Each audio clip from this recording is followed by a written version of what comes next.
রাতটা ছিল অদ্ভুত নিস্তব্ধ। সুমন নতুন একটা বাসা ভাড়া নিয়েছে শহরের পুরনো অংশে। বাড়িওয়ালা শুধু একটাই কথা বলেছিল, ঘরের আয়নাটা কখনো ঢেকে রাখিস না।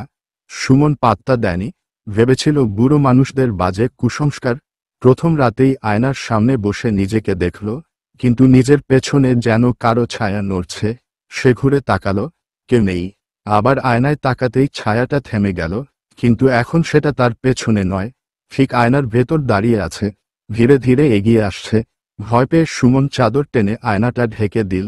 ঘর নিস্তব্ধ হয়ে গেল, কিন্তু তখনই আয়নার ভিতর থেকে শব্দ এলো, তুই কেন মুখ ঢাকলি?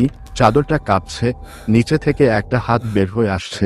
সুমন চিৎকার করে বাইরে ছুটে গেল, কিন্তু দরজা আটকে গেছে ভেতর থেকে। চারপাশে বাতি নিভে গেল, শুধু আয়নাটা জ্বলজ্বল করছে। সেখানে দেখা গেল সুমন দাঁড়িয়ে আছে, কিন্তু আয়নার ভেতরে আর বাইরে এখন দাঁড়িয়ে আছে তার প্রতিচ্ছবি, মুখে এক ভয়ানক হাসি নিয়ে বলছে, এই ঘর এখন আমার, তুই আয়নার দিকটা সামলাস।